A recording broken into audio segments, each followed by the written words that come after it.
Welcome to Hail Varsity Radio, the voice of Husker Nation. Insight, opinion, expertise, with the biggest and best names talking Nebraska across the state. Join the show on Twitter at Hail Varsity and at Schmidt_radio. Call in at 402-466-ESPN or 1-800-825-5865. Here's Chris Schmidt.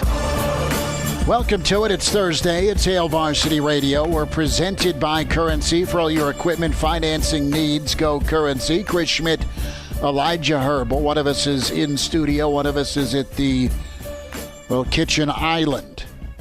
If you're watching, which you can do a couple of different ways, you can see who's where. Chris Schmidt, Elijah Herbel, thanks for spending time. And can watch Hail Varsity Radio on H Varsity Radio, the Twitter handle. Also, ESPN Lincoln, Facebook, and Twitter. Numbers to get in today at 466-3776, 466-3776, 800-825-5865. Can email the show, Chris at HailVarsity.com, and give us a follow on Twitter at Schmidt_radio. Chris Schmidt, that's me. Elijah Herbel at Herbal Essence is where you can follow Elijah. Busy show today. We'll spend time with Brandon Vogel here in about 20 minutes. Recruiting on our mind. Matt Rhule on Jim Rome. We'll hear a little bit of that here this first hour. In hour two, some more insight to the Rhule hire with NFL Hall of Famer and a man that helped reach out to Rhule when he was out at Temple.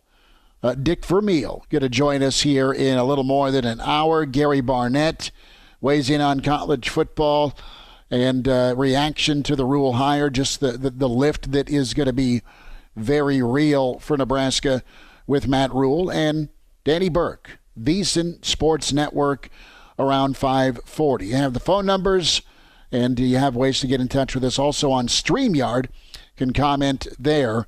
And last night we were in the tough spot of having to deliver some very, very sad news regarding interim coach Mickey Joseph and what had gone on with him. And we have a little bit more information. We'll start off and get this out of the way. We will talk recruiting. We'll talk coaching staff. We'll hit some Husker hoops. I mean, all of those things that we're more used to, but you have the world of news and sports blurring a second day in a row. And you have the following here with LPD's incident report. You have the alleged police reports here in the court filings. You have a woman telling police that Joseph pushed me on the couch and strangled me. That is quoted from Lincoln Police Officer Redlin. That's what he said in the affidavit for the coach's arrest. The woman pushed Joseph off of her before he followed her into the kitchen, grabbed her hair from behind, pulled her backward, causing her to fall to the ground, and punched her in the head as she fell. That, again, the report from the responding officer filed today in Lancaster County Court. Police responded to the home just before 2 p.m. That was Wednesday. They found a woman with visible swelling to her left eye, several strands of hair clinging to her pant leg, which she alleged had been pulled from her head by Joseph, again, according to the affidavit. You have another adult man at the residence. A relative of the victim told police he saw the alleged assault play out, reporting that Joseph choked the woman before trying to grab her phone in an effort to flush it down the toilet. The phone had been placed in a container of rice by the time police arrived Wednesday afternoon, and the woman did not suffer major injuries from the incident, according to Lincoln Police incident report filed in this case. but the extent of her injuries unclear. You have Lincoln Fire and Rescue, a spokeswoman declining to say whether a medic unit was dispatched to the house or whether any patients were treated for injuries, citing privacy concerns. So you had police find Joseph a little bit to the east and south of where this alleged incident took place, and he denied striking the woman or pulling her hair, according to the affidavit. Joseph then arrested there and taken to Lancaster County Jail, where he remained overnight. Prosecutors today charged him with assault by strangulation or suffocation, a Class 3 felony, punishable, by up to 3 years in prison. A little bit more to this, and then we'll stop with the news. 2 members of Joseph's family attended his initial court appearance at the Lancaster County Courthouse this afternoon. That was attended by Joseph, and that was done so by Zoom. You have the bond at $20,000, $2,000 is to be released shortly after the hearing, because 10% of that's $2,000. You have Trev's statement from yesterday, and Elijah, you pulled a little bit from Jim Rome's interview with Matt Rhule today, and you have Rhule's response to the question about what's gone on with Mickey Joseph, Jim Rome to Matt Rhule earlier. Mickey Joseph, who was the team's interim coach for 9 games, was arrested on suspicion of strangulation and third-degree domestic assault. What was your reaction to that news? Well, I was obviously surprised. I had met Mickey once, just prior to that. I was scheduled to actually talk to him again yesterday, and I was just shocked and surprised, and hopefully everything's resolved in a good way. Have you spoken to him? I spoke to him before all of this happened. We met I met with the whole staff, all the guys that had been here before, and we were scheduled to meet again yesterday.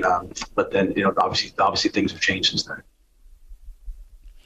So that was Matt Rhule's response to Jim Rome today. We'll have more of that interview tomorrow. But Elijah, this is tough to read, tough to process, extremely horrific for the victim, and extremely horrific for the Joseph family. And now you have just god-awful rumors that have been just spewed today out there. And I love Lincoln. I've grown up here, but it's the biggest small town there is, and everybody knows something. And here's what I heard. Just let this go. Let Mickey and the law get this thing figured out. It's my best take. And you pray for the victim in this, and it's just terrible if true. Again, we have police report. We have the incident report. We laid it out there. There are some private details in the incident report we have that we're not going to divulge, just from an identity standpoint of things. And that's where we are with things. But if all of this is true, if he's found guilty of all of this, I'm really not great with people asking, well, can he coach again? Dude, I mean, it's about harming another human to the extent that it went. Forget work. Let's talk time, doing time. Because that's why you have a justice system. And you have a court system to prove your innocence. Establish truth. That's why I think it's important in this case. That's something I said in the line change segment with Hanley, is that you just hope throughout this process that truth can be established, that there's enough evidence that the police can determine beyond a shadow of a doubt what the truth in this situation is, and that it becomes rectified based on what the truth is. And I think Husker fans everywhere, from watching Mickey Joseph this year, pray this isn't true, but you just hope that truth can be established in this situation, it can be rectified. And it's a horrible situation all around. I think Husker fans feel blindsided. They feel shocked.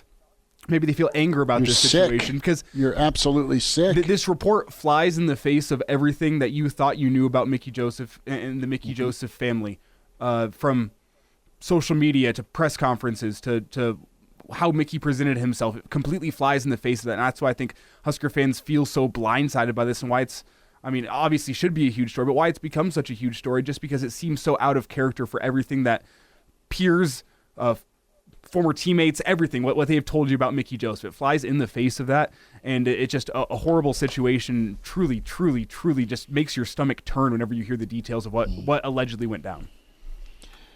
Well, that is the latest update on Mickey. That's the incident report. There's other outlets that have identified the victim. We are not going to do that.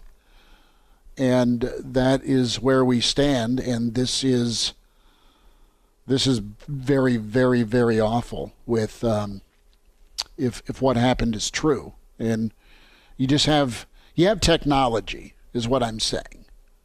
So technology exists in a lot of our homes, be it cameras, be it doorbell cams. There is going to be more evidence on this versus one male that was at the house that is a witness. Mm-hmm. If this is all true. And just to kind of dumb down what you're saying, I think you're saying it in such a high-profile person's home such as this, you'd assume that there would be cameras and evidence of what happened within the home, or at least in the time around which this happened outside the home, just with what you'd expect based on a person of high profile, not just in Lincoln, Nebraska, but anywhere. There is an added need for security in places like that, and that's why it came down to, I hope that there is enough evidence to establish what the truth actually was beyond a shadow of a doubt. And based on everything we're hearing, it's awful all around. That's why I keep coming back to that. I want truth to be established in this situation, because it's such an awful, awful, awful case. Announcement earlier today, shifting off of Mickey news, and we'll keep you updated with what is reported and released, and we'll keep you abreast of that, because he has been a subplot to this week. It's been excitement or questioning, one of the two, the Matt Rhule hire, depending on where you are as a Nebraska fan. But the concern level for many was what's going to happen to Mickey. This happened yesterday. And it's real tough, if guilty, if all this is true, to move forward with the guy. He's on administrative leave right now. We can tell you who's been hired officially. We told you about this earlier in the week. It's now official. E.J. Barthel at running backs coach, Corey Campbell, your strength coach, Evan Cooper, secondary, Ed Foley, special teams, Terrence Knighton, pot roast, defensive line, Marcus Satterfield, offensive coordinator. We're going to pick Brandon Vogel's brain, not vein. That would be gross. We're going to pick his brain on defensive coordinator options, the offensive line, and for sure where Nebraska can go to round this out. We'll also get Vogel's take on some volleyball. Sorry, I'd like to get his take on just what he thinks the most important remaining position coach that is still to be named is, in terms of, there's going to be an offensive line coach that's going to be named. A defensive coordinator still needs to be named. You'd assume a linebackers coach.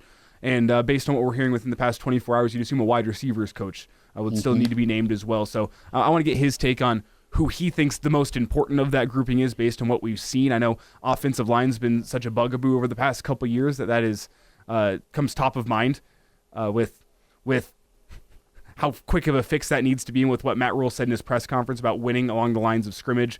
You would think offensive line could be paramount, but defensive coordinator as well. There's some talent in that room, and it's going to come down to, I think, a defensive coordinator being able to connect with some of these guys that are already in the defensive room and being able to keep those guys around. We've already seen some transfer portal news here in recent days, not necessarily with Nebraska, but around the grander world of college football. And you assume that news is going to be coming hard and fast with Husker football here over the next week as a lot changes in college football, from coaching staffs to rosters. So I'm excited to get his take on what he thinks, because I lean offensive line, who that ends up being as being the most important remaining position coach to be named. But I'm really curious with him and his insight, what he has to think about that. Let's spend a second on recruiting as well, because the top talent in Lincoln, Malachi Coleman, opening up his commitment today, did so earlier, did so on social media. He was extremely close with Mickey Joseph. That is one of the realities. And you have a number of kids that were recruited for 2023 that are extensively close with Mickey Joseph, that you wonder what happens next. That's not more important than life and what has happened with Mickey Joseph. But the reality is, with a new football coach, you have a recruiting class to try and keep together in the midst of this, while somebody you were considering for your staff is now on administrative leave. What does Rhule do here in the short term to keep this class together? And one step is to have a camp on Sunday in Lincoln. He's doing that. We'll get some recruiting thoughts as well from Brandon Vogel from Hale Varsity. Dick Vermeil has spent a lot of time with Matt Rhule. He'll kick off hour 2. Gary Barnett joins us. It's a Thursday. It's Hale Varsity, presented by Currency. And now, back to Hale Varsity Radio. Back in on a Thursday edition, as Schmidty was getting some coffee. Schmidty, I turn it back over to you. You're fine. For some reason, there was 17 inches thick of duct tape on this coffee creamer Mama got. And I'm usually not a creamer guy, but sounds kind of good. Brandon Vogel in his football office with us. Well, is that creamer not in honor of the new morning show with Hale Varsity Radio? It's a great chance, Schmidty. I don't know if you meant it, but coffee and cream. The mornings on the Hale Varsity Radio Network here locally on ESPN Lincoln, and streaming wherever you get your podcast. That was unintentional, but I think a really good little segue, Schmidty. Yeah, it was. It was unintentional, but we'll run with it. I-80 Preview is Brandon Vogel's podcast. My wife is to my left. Do you want to jump on? You can't swear, all right? The FCC will. You better not. She's pleasant and lovely this morning. What do you need? This afternoon. Your cigarettes are at your car. All right, that's your left one. All right, let's get to football. Vogues, let's dive in. Give me a name. Give me the Brandon Vogel special on defensive coordinator under one Matt Rhule. I mean, until I guess he's officially ruled out, like I think we're all pointing towards Phil Snow. Long time been with Matt Rhule, and is one of the guys. So once Rhule was officially announced, I kind of went through and charted like every assistant coach that has been in his orbit, and Snow was one of I think two. One of two that had been basically with Rhule for that entire journey all the way to Carolina. So we'll see what happens there, and like until further notice, I guess. I think that's where Nebraska probably goes, and it's kind of tough to argue with the results. Beyond that, I haven't thought much about, like, okay, if that's not gonna be in the cards, what's your kind of go out and get somebody higher? So yeah, that's kind of where things stand with me, at least personally. Well, do you read into the fact that Phil Snow is a guy who's, as you said, been with Rhule through all the stops and currently is jobless? So would you read in the fact Why that not hire him? Yeah, you'd think he'd be one of the first names announced if he's a guy who's been loyal to Rhule all the way through and he still doesn't have a job right now. Do you read into that at all, or am I just looking way too deep? No, you're not looking way too deep. It's curious. Like Mike Saravo, looking at my notes, was the other coach, linebackers coach, who'd been with him throughout that entire stretch. I mean, of the people named today, we got an OC, we got a running backs coach, DBs and D-line. So both of those are still open. And both of those guys that I just mentioned, Snow and Saravo, had been with him at Carolina. So who knows if that complicates things a little bit there. But the fact that Nebraska announced some assistance today basically tells me kind of with a hard deadline of tomorrow when recruiting opens back up, that's basically what they're going into this first weekend with. And I think that's fine. When you take over, like if you've got the numbers to do it, and we'll see what Nebraska ends up with, like the smaller your first recruiting class is, probably the better. Secondarily, Brandon, just to follow up on that, if Snow isn't the guy, because he doesn't really seem to fit that mold of what Rhule said he wanted in terms of young and hungry assistant coaches on his staff, but do you at least have maybe a backup plan of a guy who could be young and hungry, a guy that could be willing to fill those roles? And I know I'm putting you on the spot completely here because we asked your opinion. You said Phil Snow makes the most sense, but do you have any other potential names in terms of that young and hungry potential DC candidate? Honestly, I don't yet. And I, given events of the past couple of days, hadn't had as much time as I planned to dig into it. I mean, it becomes tough. And, it's been interesting so far, like with a new coach, there's going to be a bunch of change, and how much do they go with kind of their family of assistants, guys that have been with them throughout. And there's always, some intrigue around that. That said, I'm a little bit surprised at this point about, how much this feels like getting the gang back together. And maybe I shouldn't be, it's not like Baylor.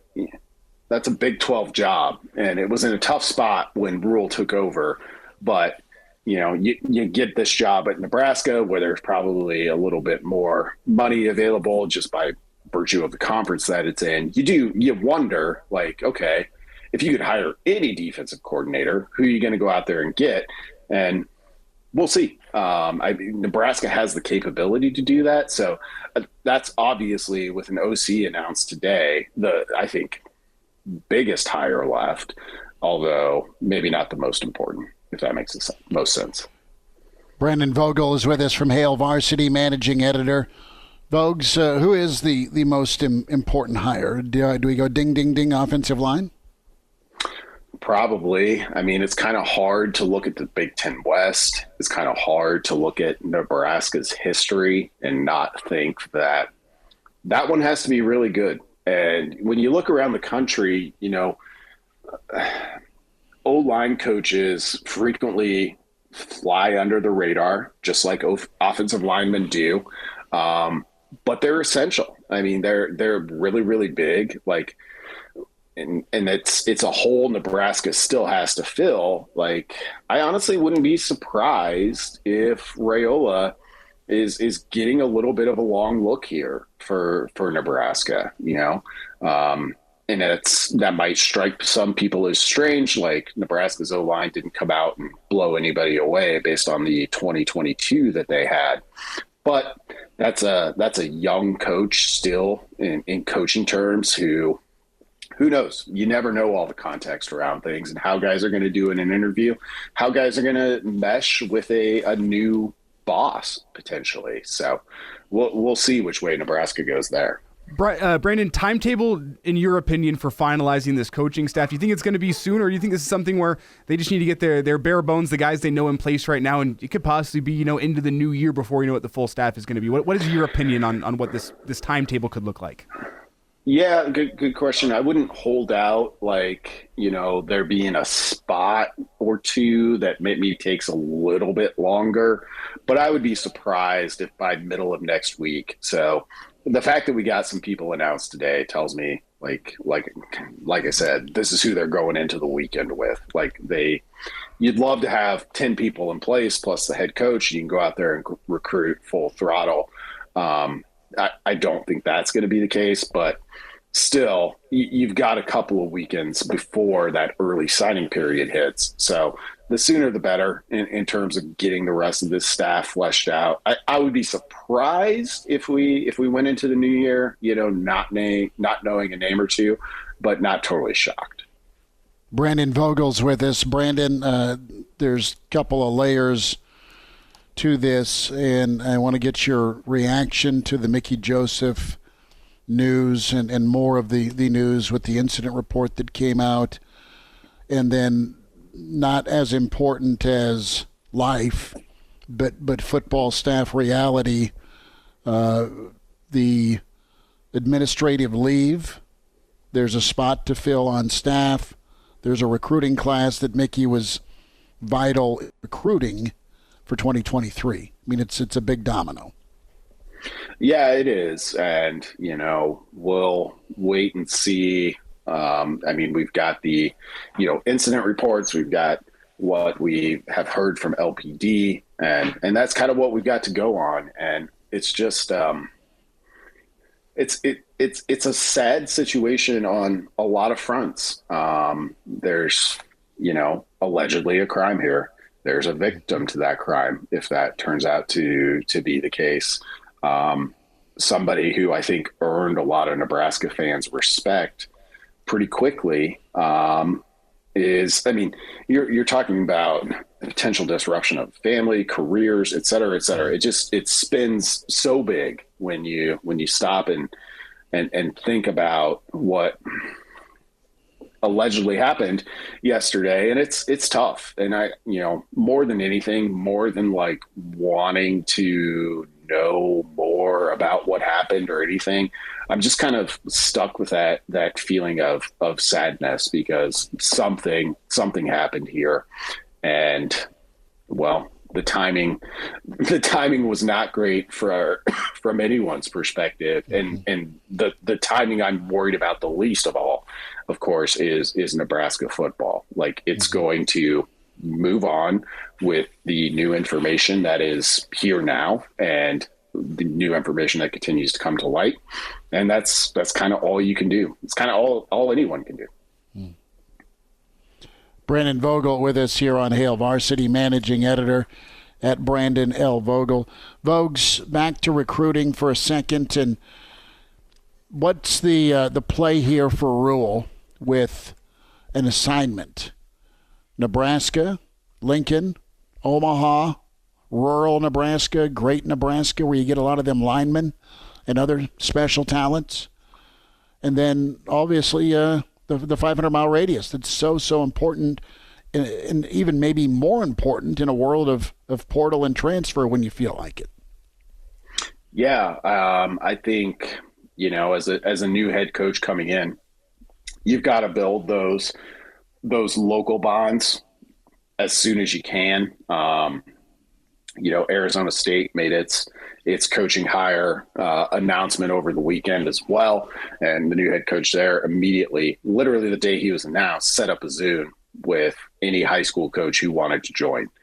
I think that's what you got to do. And if you're Matt Rhule and you're in Lincoln, you can kind of start as close to home as you need to, basically Lincoln and Omaha metro areas, and then it just radiates out from there. Part of bringing some of these coaches who have been on a staff with Rhule previously, the East Coast connections there are strong, which is interesting, because you're going to at Nebraska, you're going to have to recruit nationally. And if you're strong up there, if you have your connections up there still, like, you can use that to your advantage. But then what happens when, there's somebody in California you want to go get, and obviously Texas, I think, takes on a bigger role for Nebraska. But as a new coach coming in, I think you got to build those bonds locally as strong as you can, because it's all you can in recruiting. It's all you can count on, right? Like, there's a group of people, Malachi Coleman decommitted today, and I don't think that surprised anyone. Like, he had a unique bond with Mickey Joseph, and this whole time you kind of view those guys of like, this is in your backyard. You need to get those guys. You need to be in the lead for them, and it's up to a new coach to start building those bonds so you have the best shot. Brandon Vogel. Vogues, thanks for your time today, bud. Thanks a lot, guys. Chime in 402-466-ESPN or email the show, Chris@HailVarsity.com. Just try me. Back to Hail Varsity Radio. All right, hang on, Husker fans. Plenty more news to get into. This is about current roster to touch on, and it's about 90 seconds old to report to you. But Max Olson first reporting with The Athletic. Ernest Hausmann into the transfer portal. You have DeColdis Crawford into the portal. Brant Banks into the portal. You have Caleb Tanner foregoing his final season. That was announced today. You had Malachi Coleman decommit today, and it's only 4:42. I said it first segment. The transfer portal is something to watch for the next couple of days with all this change, and it's already coming down. And this makes you wonder what is happening with Coach Rhule in the linebacker room. It seems like Ernest Hausmann is the guy that really got along with him. And I believe, if I remember correctly, Rhule was the primary recruiter for Hausmann during last cycle. So it makes you think that there's probably going to be a change in the linebacker room.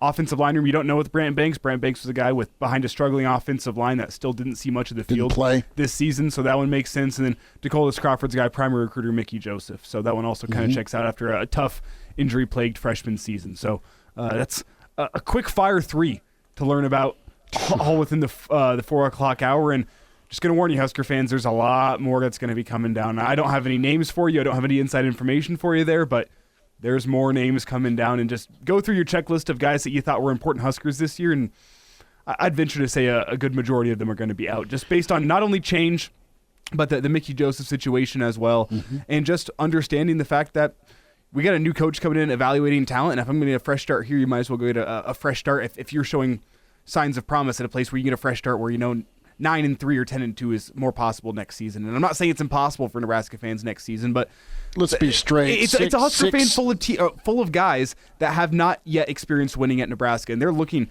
towards the end of their college career going, am I going to experience winning? So, well, and the person they're closest to, in some instances, they don't believe will be back in Mickey Joseph. And then Ernest Hausmann, to your point, I mean, he got thrown in baptism by blowtorch, right, in Ireland, where you're having to jerk with covering a back out of the backfield. And here you go, abroad, right? We talked to Ernest a couple times this year. His confidence, the way he flew around, and who's the best team in the Big Ten? It's Michigan. Who's the best team arguably in college football? It's either Georgia or Michigan right now. Ernest Hausmann played great football against that team.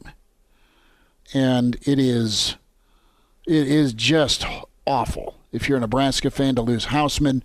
Now, best wishes to Hausmann. I hope he lands at a spot and crushes it, and we get to watch him play ball on Sundays. Just a wonderful young man, wonderful family out of Columbus, and his story and perseverance is to be championed because of the kid and person he is and the incredible young man he is. That's just he's an all Big Ten first team dude, and someday will be football player at linebacker. And I just want to bring up the point though, while over the next couple of days it may feel like, I don't want to say that the world is falling down with some of these players entering the portal. There's going to be some more big name guys that enter in. Let's make it clear that there's a lot of talent out to be had at the high school ranks. Ernest Hausmann is exactly what you think of when you think of one of those under-recruited guys that comes in and makes a difference immediately. That's what Matt Rhule champions. Ernest Hausmann was a 3-star last season, and I think we can all say without a shadow of a doubt, based on what we saw this year, once he got his feet wet, he played closer to a high 4-star type player. And this is what Matt Rhule's been championing. If you trust the man at the top, in terms of Trev Alberts and Matt Rhule and their plan for the future, there is more freshman talent to be had. This one hurts. This one stings. But this is what Matt Rhule has done. He has come into programs that have lost talent, not only in the transfer portal, but just based on where these programs are at, and he has turned them around in short order. There is more incoming freshman talent to be had. The question is, moving forward, what kind of class can Matt Rhule not only salvage but build over these next couple weeks before the end of the early signing period? Well, it's going to be vital that he's got a right-hand man that is good and gets portal, roster management, and you've been in the NFL, so you've had to do that. It's just at the college level right now because it's a different college level you're coming back into from where you left pre-pandemic, pre-COVID, and Matt Rhule's a smart guy. He'll get it figured out. But I want to spend a moment here on Barrett Ruud. And Rudy did a really good job with his evaluation, okay? And I know you're not going to hit everybody as a recruiter, but when he got guys in his room, okay, he was able to get Reimer. He was able to get Henrich, and I know Henrich would like to tackle a little bit better, but when he's healthy and working his way up, he's been super good at a young age and can only get better. And then you have a guy like Hausmann. I mean, Ruud doesn't have a whole lot of linebackers to choose from. He's playing a freshman in Ernest Hausmann. And then Clements, you're kind of waiting to burst onto the scene. And, God, he'd love 12 more games of Va Clements playing like he did against Iowa. He was on fire, played great, was coached up. So I don't know what Rudy's future is. Doesn't look good or sound good based on what we're seeing Rhule do with staff. But you're, man, it's tough. You hope that Reimer and Henrich come back. I don't want to start any panic, but you just lost Ernest, which is no good.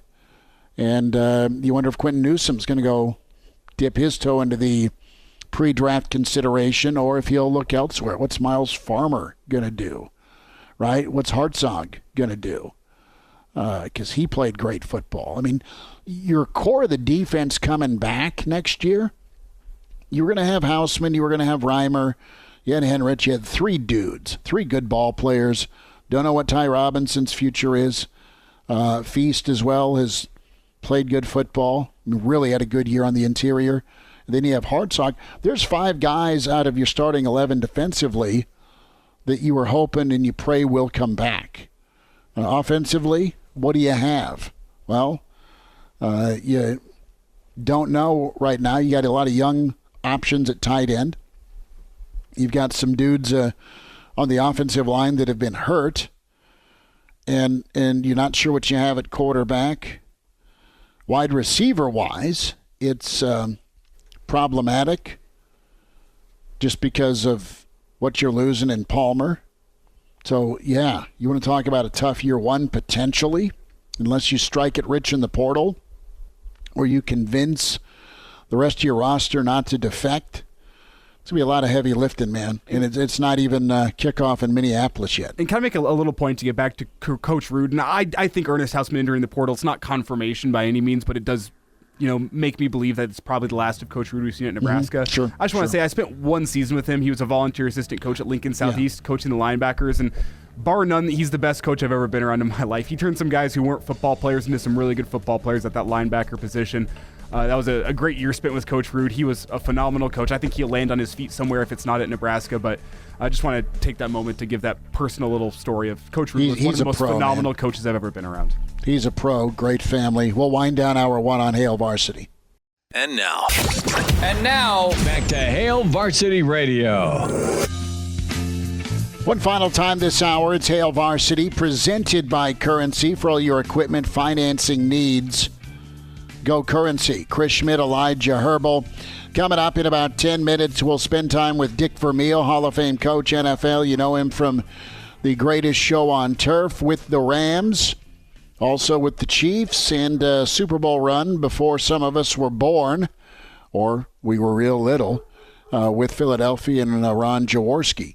But he did a lot of work in college football as well with Musburger, doing the college football scene, and his kind of backyard is Philadelphia. That's where Vermeil resides in Pennsylvania, and he's been around Matt Rhule a lot, and he loves watching practices.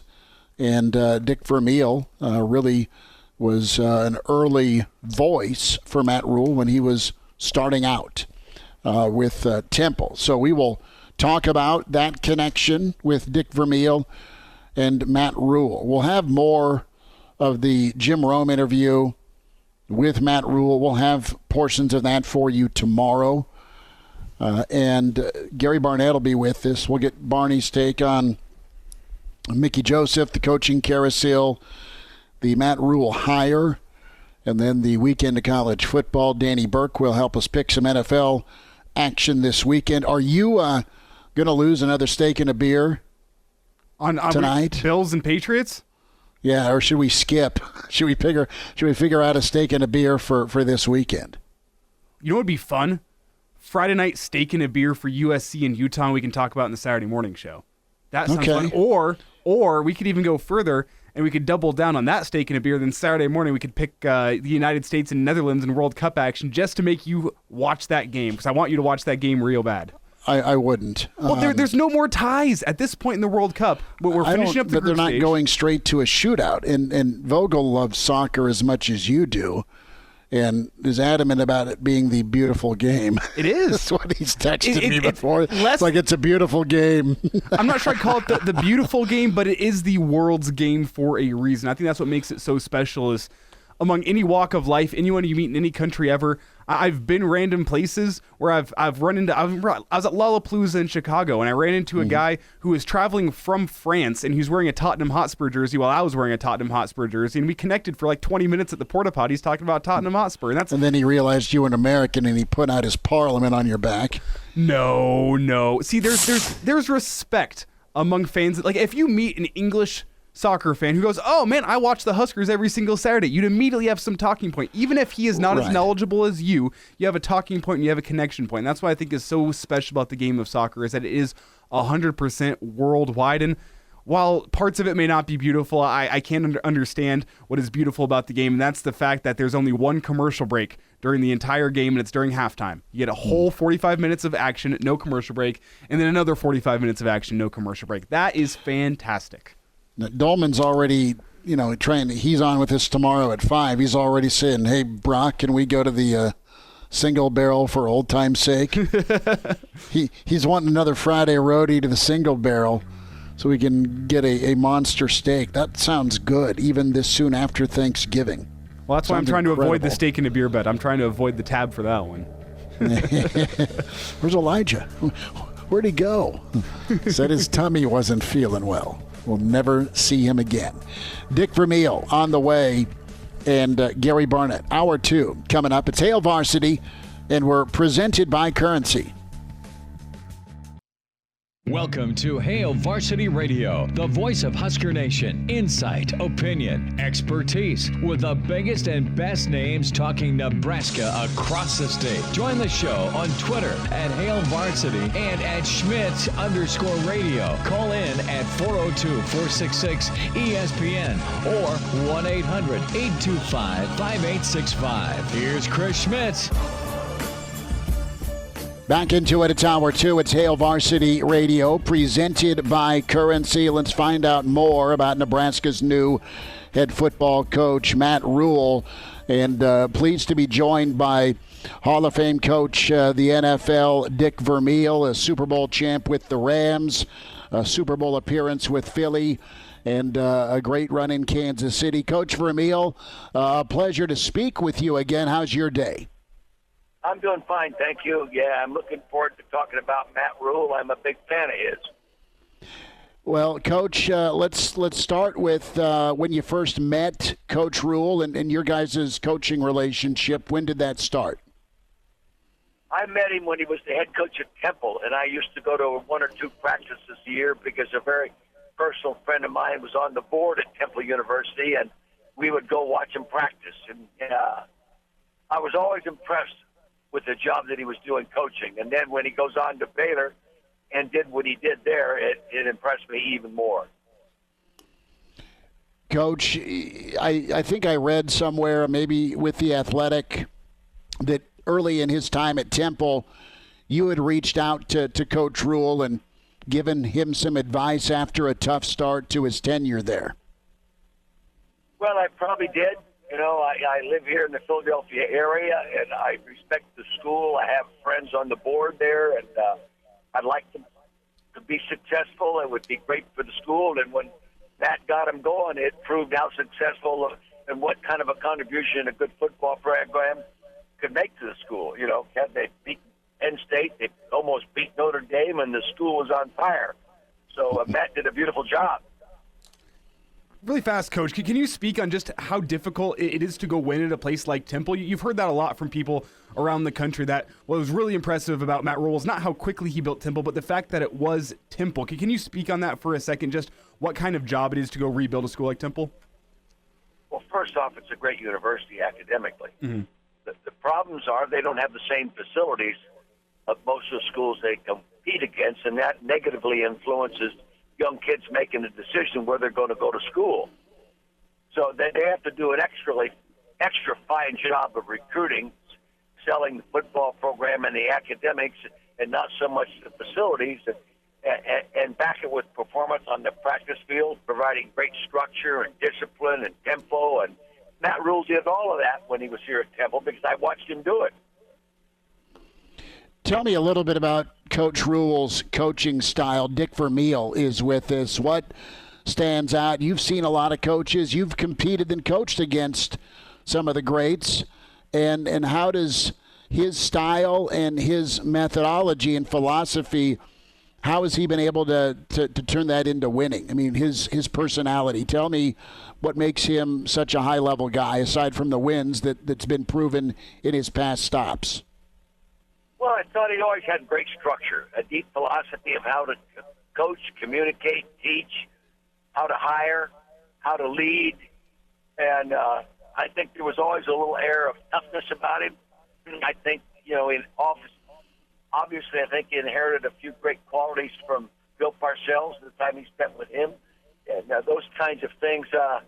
I was just impressed with his overall leadership, combined with all the other aspects it takes to be a head football coach, and especially at Temple. And then when he went on to Baylor and did what he did there, I said, I'm right about this guy. He can coach. You look at some of those traits, and toughness is something he preached at Temple. He preached it at Baylor, and he preached it at the opening press conference. And tell me about his fit with Nebraska. You know the Nebraska program pretty well from covering it with ABC, with ABC and CBS. Well, Nebraska's a great school, a great athletic program with great facilities and great leadership on campus. And I really felt your last head coach that they just fired was going to be extremely successful there. I really did, because I really enjoyed watching his Florida team play, and the one year they were the only undefeated team in college football or big-time football, and and it didn't work out. And sometimes things just don't go as well as you'd like them to go, and sometimes it's not coach's fault. And Nebraska's changed over the years. I can remember going there and watch practices. They had so many kids on the field, all the walk-on kids, and a lot of them ended up being good football players. Now there's limitations to those kinds of things, and there's also more football programs today with unbelievable facilities and emphasis on winning than in the old days. There are so many schools that make it tougher for you to be as good as you used to be because the environment's changed. And I think it's a tougher job today than it used to be. And, of course, we all know why it was so successful with the coach there. And then, gosh darn it, I think Matt will have a challenge. But as I said, I think he'll get it done. And, of course, I thought the young coach that they left there, I remember broadcasting a game when he was playing quarterback in Nebraska. So,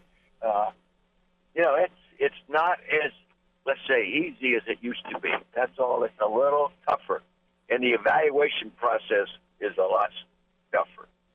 Well, Coach, you mentioned Scott Frost, and one of the things that people kept on coming back to, at least around the state, was the fact that it never quite seemed like his scheme matched up with what the rest of the Big Ten wanted to do and how you really win in the Big Ten. So I want to get your take on Matt Rhule and his scheme and just how that adjusts to the Big Ten. Do you think there's something to that, the fact that you have to play football a little bit differently in the Big Ten Conference? Well, never having coached in the Big Ten, having coached college football against the Big Ten, there was always a little difference between Big Ten football than, say, West Coast football, where I was. The passing game was a bit more of an emphasis in college football on the West Coast than it was in the Big Ten at that time. And, the Big Ten conference is tough. It's just a tough, and you've got to be good every weekend. And, sometimes you're as good as the team that you're playing, but you lost 2 players due to injury and don't have anybody to replace them this week, so you're not as good a football team. It still takes good football players to win. Yes, they have to be coached to the standard of the rest of the schools coached in the Big Ten, but some schools like Ohio State, and Michigan, they're going to have more players game in and game out than most of their opponents within the Big Ten, and that's just how it's going to be. So you can't be just as good a football coach. You got to find a way to be better, and that's difficult. Few minutes here. Dick Vermeil with us here on Hail Varsity Radio. Hall of Fame coach with the Rams, Eagles, and Chiefs. NFL inductee. Got that gold jacket over the summer and a Super Bowl champ. Coach Vermeil, tell me what your philosophy was when it came to finding assistants and hiring. Matt Rhule did a great job of hiring at Baylor. He's finishing out his staff now at Nebraska, and it's a lot of the same folks that helped him win at Temple. There's also a Baylor connection and maybe some Carolina connection. But you've had to do it. You've had to bring people in to work with you and work for you. What are some key traits you need with guys on that football staff? Well, in college football, I think it's slightly different than it is in pro football. You need some real fine technical football coaches on every staff. But on the college staff, you also need some real great recruiters. And some guys are just better at it than others. And I remember Pepper Rogers telling me a long time ago, and I thought he was a good coach and a real character, real football personality. And he said to me, I only need a few real coaches. What I need is a lot of recruiters.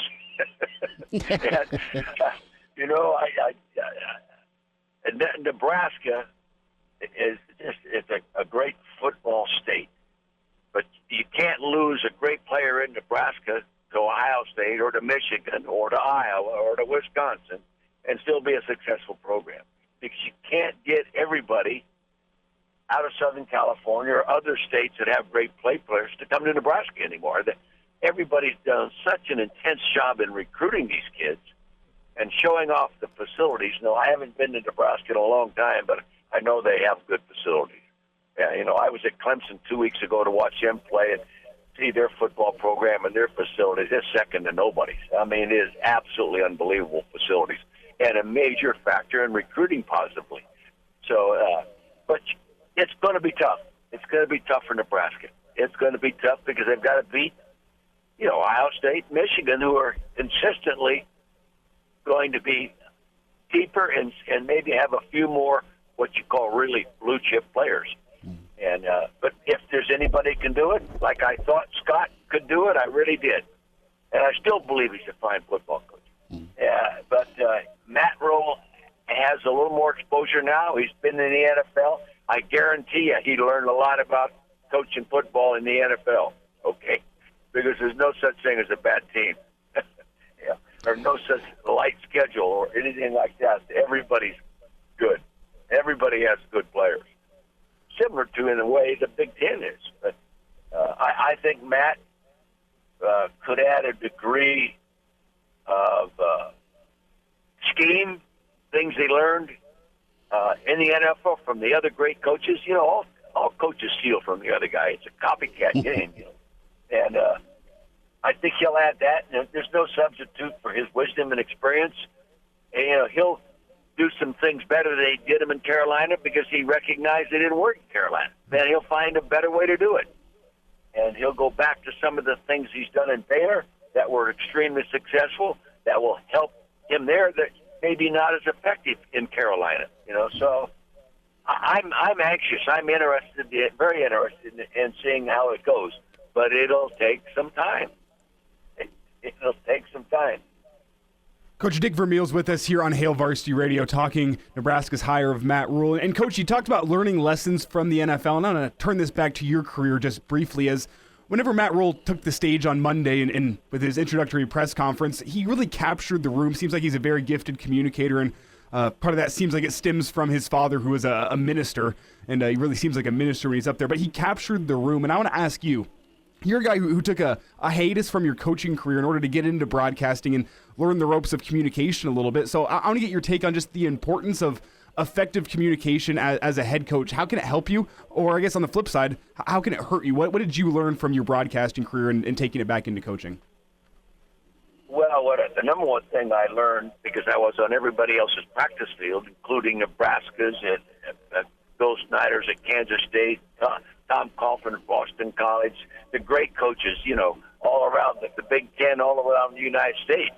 I learned from watching them practice, and nobody ran a better football practice than they did at Nebraska in those days, But you learn, and you talk to coaches, you talk to people, and you say to yourself, I think these things I was doing when I was coaching are better than this, but there's a lot of things they're doing here that was better than the way I was doing it. So the more experience you have, the more opportunities you have to grow. As long as ego doesn't get involved, you always got to say it's my way or the highway, and I'm the only one who knows how to do it. Take that attitude, you're going to get beat. I learned so much from coaches that were great coaches just by watching them in the NFL as well.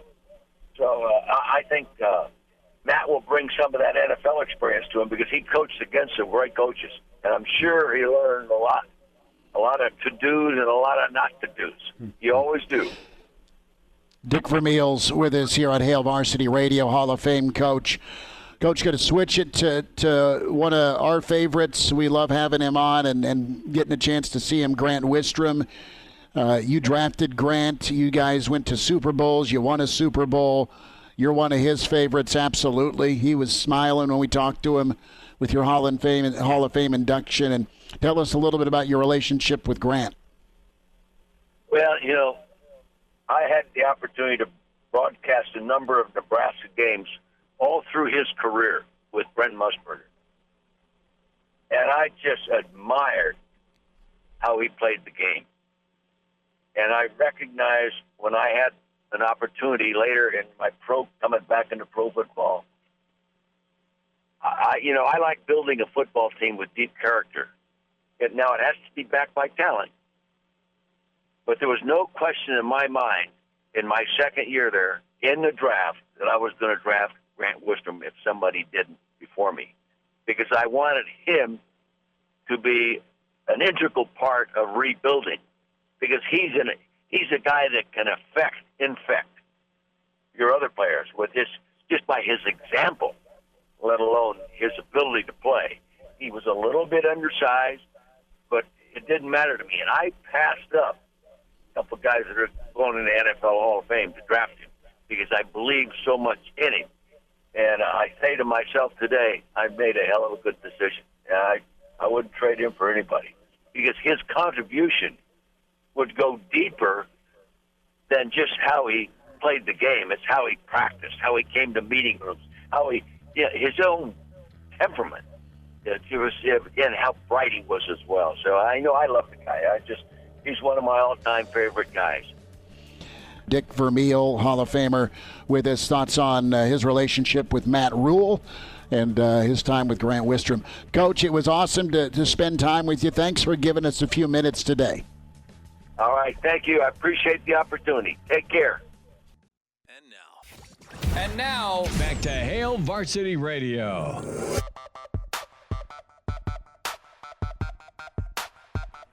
Back into it. It's Hail Varsity Radio, presented by Currency. Let's talk college football with Hall of Fame coach Gary Barnett. Coach, the season's done, the coaching search done for Nebraska. How's your week been? How's Coach Barnett hanging in? I've gotten myself into a lot of stuff, and so it's just a little bit overwhelming. But I signed up for it, and so I'm going to do it. I'm highly involved in creating a collective and through a 501c3, and so that's trying to create all the protocols and how things flow and this and that, and I'm telling you, it's very interesting. Hopefully it's going to help the university, but it's not as easy as it sounds. Well, we know about them. They are a necessity in college football now. Give us a backstory, or as far as how you got roped in, as they say. Tell me what you're doing. Well, we have an organization that is made up of former players that help other players. So a couple of years ago, we had a couple of suicides with Sean Salam and Drew Walrus, and we'd had 9 over about an 11-year period, and so we just decided to take that group and make it a mental health, accented. And so we've done everything we can to reach out to every former athlete in all sports and assess their mental health, and then start providing services and resources to those people. So it's a 501c3, and so we after watching and listening, and we sort of got the idea to create a collective with it, and really sort of reach out to former athletes to donate to the collective. And since it's a 501c3, it's tax deductible. And then in turn, for providing resources to student athletes, they would do all sorts of things for our organization, either through the social media or in person, attending events, making speeches, things like that. So we thought, our thing is buffs helping buffs, and it doesn't say they have to be current or former. And so that's what we've done. And it's not a quick and easy, slick thing like a regular collective is. This is a 501c3. It has to go through all sorts of tax guidelines and everything else. So it's been a bit of a headache, but it's coming together, and we have it. It's formed. We've used it already, and we're just trying to make it better. Gary Barnett with us on Hail Varsity Radio. Coach, good for you being a part of that with the mental health emphasis. Well, Matt Rhule is in his press conference Monday. It was quite a dance to get him. Your reaction to the hire, and your reaction to Trev pulling this hire off? Well, first of all, I think it's a really good hire. I think the only thing with Matt is that he hasn't dealt with portals, and he hasn't dealt with NIL. And as the head coach in the NFL, somebody else does all that. And so he's just going to have to get his feet wet, learn how to handle it, and he will. 8-year contracts, he's going to have plenty of time to figure it out. I think Matt initially was going to sit out, and I think probably the appeal of the resources at Nebraska and combination of Trev and just everything else that Nebraska has going for it that made him think twice about that, and he decided to actually go ahead and get back into college football. And he's got a really good resume. Kudos to Trev for being able to pull that off. It looks like they just traded his NFL salary for his college salary, and an 8-year deal. We legally couldn't do an 8-year deal, and I'm assuming that Nebraska can, or else they've made. You can figure out ways to make it work. So, kudos to them, because they're going to get a guy with a lot of experience and a guy who's rebuilt 2 programs, and that's pretty amazing. How important in your eyes was it when you took over Northwestern Colorado? And I know you'd worked in Colorado, so you had the high school background there. But I guess the question I have as Rhule rounds out his staff is, how do you protect the 500-mile radius if you're not from here? Well, I just made myself really available. Gotcha. And I put every coach into the Chicago area, and and some guys had Southern Illinois as well. But Chicago and Illinois are two different states, really. And so, we did the urban part of Chicago, and then the larger urban communities around the state. But we had a separate coach assigned to areas, so that every high school coach had somebody to reach out to, and we would visit almost every school. And I did the same thing at Colorado. I put all my coaches in Colorado. They all had an area, and I wanted them to feel that they were responsible. Those coaches were responsible for finding someone in their area. And, that put a little pressure on them. And of course, they didn't have to, and there wasn't any requirement, but I wanted them to feel the peer pressure of finding and reeling in one of the athletes in the area that he was responsible for. So Ed gave every high school coach an immediate contact to call if they needed something, wanted something, advice, wanted to come up and watch practice, etc. They had a coach that they knew they could call. And so, you just start that way, and you start working it. And pretty soon, coaches are in the convention. They say, hey, you know what? Did you guys get contacted by Northwestern? I did. I haven't seen those guys in 20 years. Mm-hmm. And, I didn't have anybody for them, but it's good to meet that guy and this and that. And so pretty soon it just you get credibility with the High School Coaches Association. Gary Barnett with us, Hail Varsity Radio. Surprised at Luke Fickell heading to Wisconsin. That I know Leonard's not pleased, but what a coup by the Badgers. I totally agree. I'm surprised he went this year instead of last year, but he may have seen how difficult it is to maintain the level of play that he had created a year ago, and especially. He lost a couple quarterbacks, and I think it really showed up in the championship game or in the big game with Tulane. But I was a little bit surprised. I was surprised that Wisconsin was willing to let Leonard go because he's sort of a hometown guy, and sooner or later is probably going to be the head coach there. So, which was my feeling on the thing the whole way through. But obviously, that either they didn't win enough games or I was wrong. So. Well, Coach, which often happens, by the way. No, you're on target a lot. We'll get to some weekend picks coming up. The news that broke yesterday, and I bring this up just because I know how close you are with the Joseph family, but the arrest of Mickey Joseph. Do you have a reaction? Well, I'm just really disappointed in Mickey because. You were just put in a position of ultimate leadership, and leadership means people are watching you. People want to see how you handle adversity, problems, difficulties, and that it's your greatest example to lead. And you have, in his case, this is his second probably alcohol issue, and. He just doesn't need that. He'd overcome the first one, I think. Mm-hmm. But now he's put himself in a position that it's going to be really hard for him to reach the pinnacle of coaching the way he wanted to do it. So, but that's what happens. If you don't maintain control of yourself, and when you're in a position like that, then you pay the consequences. You have to be accountable.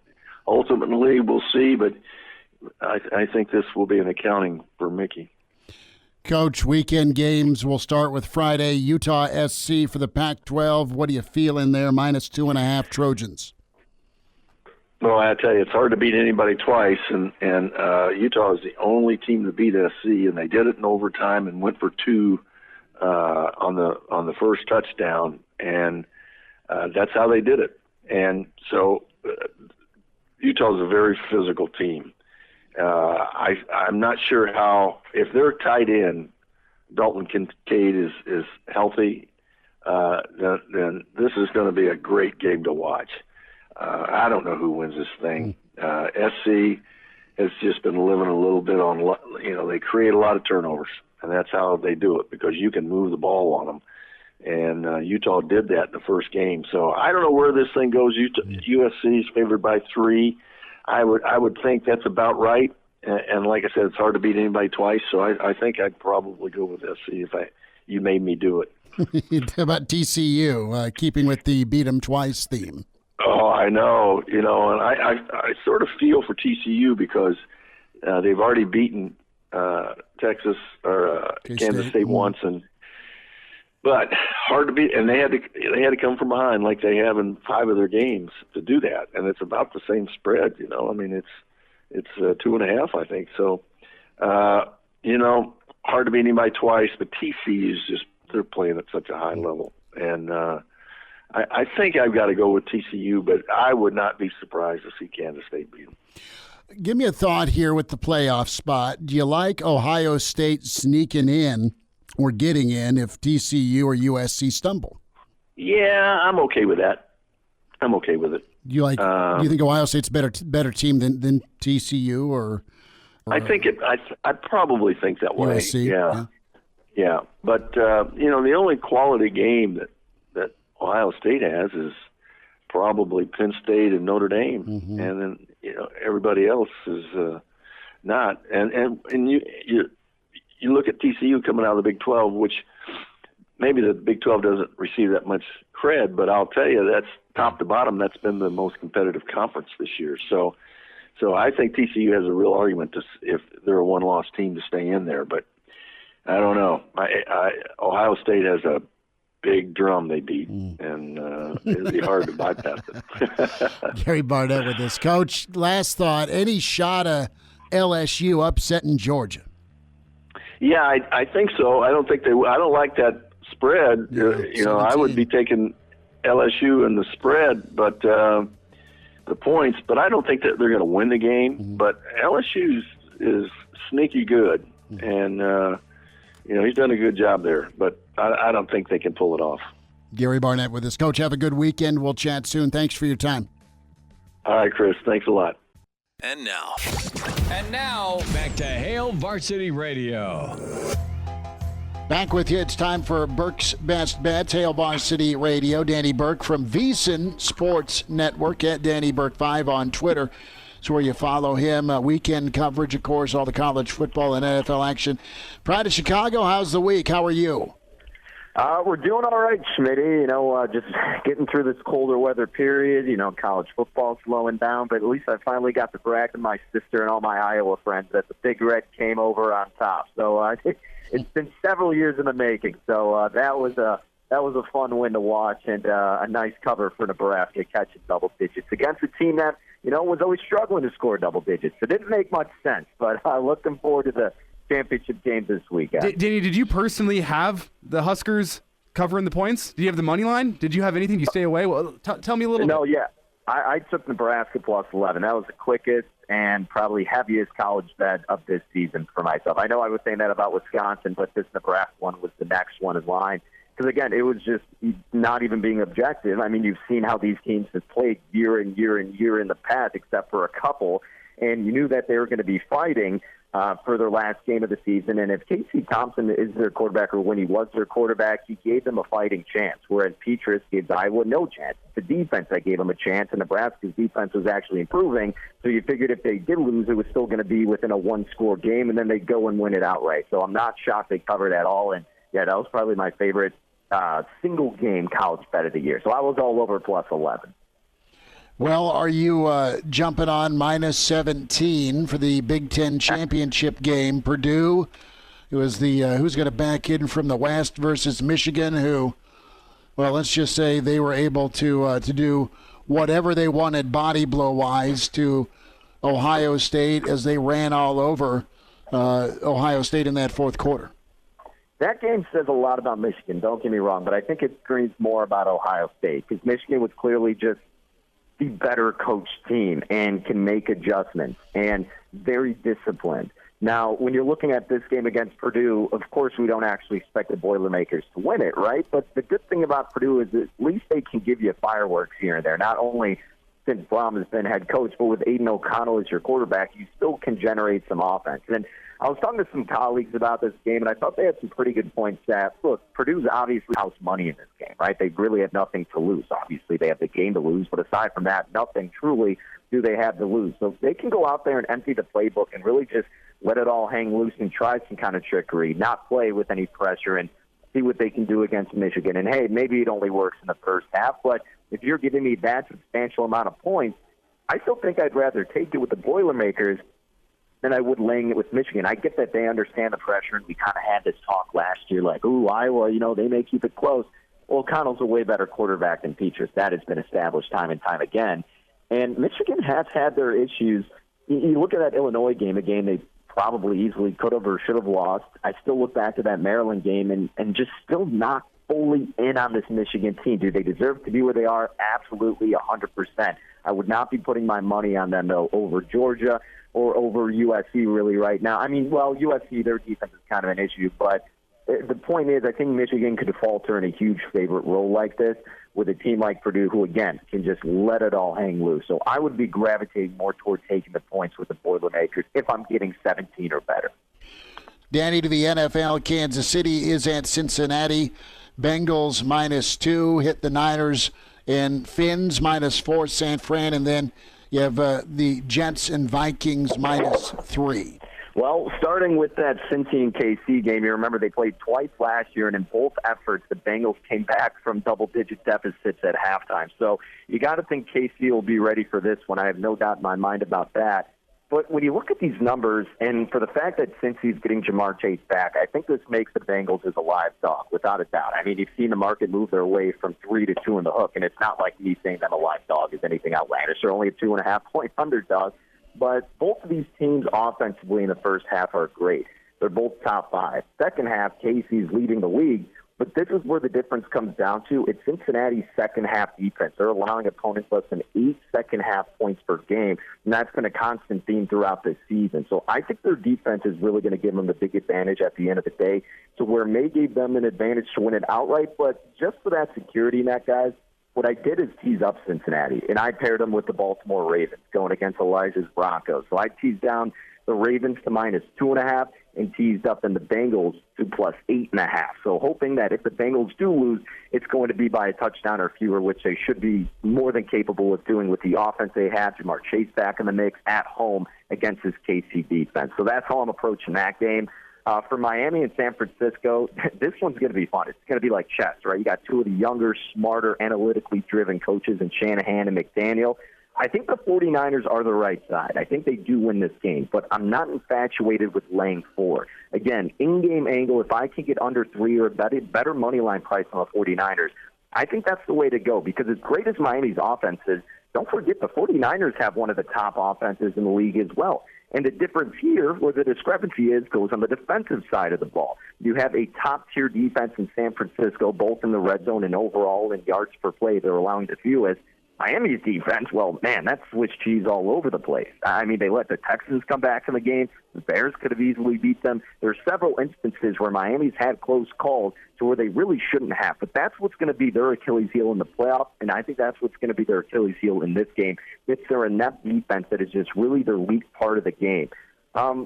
It's really fascinating, too, to just kind of see what you're going to expect out of the coaching in this game. Like Shanahan in this role, you can't let this young guy come into your home and kind of take over your spot. I think that's going to be a big deal for all of these guys. So I do like the 49ers.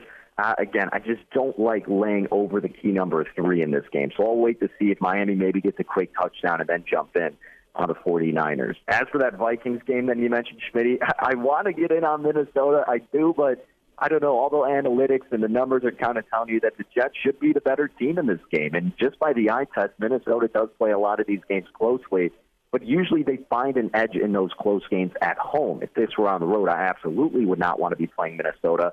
But I kind of think they're attractive. And again, I'm beating a dead horse, but I don't want to lay at the flat 3 or lay a high money line price. 100% guaranteed you're going to get a spot where Minnesota will give you probably better value on them, whether it's letting the Jets back in or getting down early. I'm just not sold on Mike White yet. Like, I could have torched that Bears defense. Brisker wasn't in the game. Gordon wasn't in the game. Eddie Jackson left the game with an injury. Any quarterback in the NFL can make their mark against the Bears. If they would have kept in Zach Wilson, he would have had a similar performance. That's how bad the Bears defense is. So I'm not ready to jump completely on the Mike White train just yet. The Vikings defense isn't that good, so he'll still look all right. But I trust the Vikings more at home in this game. I put more stock in Cousins in that offense than I do with the Jets. And it's going to be an ugly game, and it probably lands right on 3. The Vikings, I think, win in like a game-winning field goal type of fashion. Danny, last thought, 30 seconds, Thursday Night Football, Bills and Patriots. The Bills are a 3.5-point favorite. Do you have a lean? Yeah, the only thing I got in this game is a rushing prop. I got Josh Allen over 41.5 rushing yards. His arm has clearly been taking some impact, and it's dealing with an injury. And when he hasn't been as accurate or had the strength, what has he had to resort to? Running the ball. Look at what happened in that game on Thanksgiving. And the Patriots have an amazing secondary, allowing the fewest passes to be completed. So that's going to equate to Allen having to get some momentum offensively in the capacity of him running. So I like that the number was at 41.5. If it is in the 50s, I wouldn't have played it, but he's gone over this mark in a big chunk of the games. I can't remember the exact amount, but I expect there not to be a lot of open opportunities with his arm. Has to do it with his legs once again, and that he'll probably get into like the 60 rushing yards range. Danny, have yourself a weekend, bud. We'll get caught up next week. Thanks for a few minutes. You got it, fellas. Enjoy the weekend. Miss us? Come here, brother. Give me a hug. Bring it in for the real thing. We're on call for you. Catch the podcast at HailVarsity.com, the ESPN Lincoln app, or download them on iTunes. Saddle up, partner. Back to Hail Varsity Radio. One final time, Hail Varsity Radio, presented by Currency for all your equipment financing needs. Schmidt and Elijah Herbel. Good stuff today's show as we focused a lot on the transfer portal with the news of Ernest Hausmann off to the portal, Brant Banks, Dakota's Crawford, and Malachi Coleman reopening his commitment. So not good news on the roster front for Nebraska. More news on Mickey Joseph. We had the incident report information for you to start the show off, and really good thoughts from Brandon Vogel on Nebraska's current coaching staff, the new hires. If you want to catch all of that, the podcast, Spotify, iTunes, Google Play with Hail Varsity Radio. Also, the show streamed in video form on the Hail Varsity Radio. Make that Hail Varsity YouTube channel where you can catch Coffee and Cream. Do so. They're incredible. Damon and Andrew do a phenomenal job, and check us out as well. Full show and also specialized segments. Nebraska Creighton this weekend. Hoops on our mind. Nebraska big win last night over Boston College. You want to go see Nebraska basketball against Creighton or vice versa. Your friends at Red Zone Tickets, selling fun since 2001, are your source for Creighton hoops. Big one against Texas tonight on the road for the Jays. Theater seats. How about concerts you want to check out in Omaha? Oscar Volleyball underway with the NCAA tournament. All can happen with RedZoneTickets.com, an A+ Better Business Bureau rating, and they are local folks doing great work for quite a few years in Omaha. 100% guarantee on all your orders. You'll get those authentic seats and experiences you'll never forget. Create the memories that do last a lifetime. RedZoneTickets.com. Log on today. RedZoneTickets.com. Have you made a decision tonight with New England and the steak and a beer? Are we doing Friday? Have I made a decision, and no? Can I make one very quickly? Probably, if that's what you're asking me. Let's do USC Utah. That seems like the one that's got a lot of intrigue because Utah won. Danny pretty much spilled out what needs to happen tonight with Buffalo. Yeah. And the best bets. And it's also one that neither you or I are going to watch because you're going to be off doing high school basketball coverage tonight, and I'm going to be producing it for you. So if neither of us get the chance to watch the game, it kind of takes away from the intrigue of a steak and a beer bet. Whereas I have nothing planned for my Friday night. I will be watching USC and Utah. And it's got the intrigue because Utah beat them the first time around, but you've heard it before, and you'll hear it for as long as you'll be watching sports in your life. It's hard to beat a team twice in one season. In USC, they've got all to play for. Utah, a trip to the Rose Bowl, which they went to last season and ended up losing. USC knows that their college football playoff hopes are on the line against Utah, so I think there's a lot more intrigue in that football game. And Not to mention, it's probably the championship game of the weekend. Aside from maybe the Big 12, but I think TCU only being a 2.5 favorite over K-State is a bit tight, whereas USC-Utah being 2.5 sounds about right to me. Well, we'll have plenty of college football thoughts tomorrow. The infamous Clausburn will pick championship weekend with us.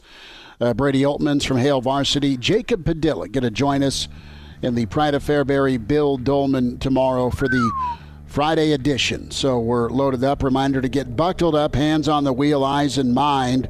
Straight ahead, the driver has one job to drive. A message from the Nebraska Department of Highway Safety Office. If you're in Lincoln, we'll be over on KFOR here a little before 7:30 with high school basketball. That's Southwest and Elkhorn South. Take care. We'll talk tomorrow at 4.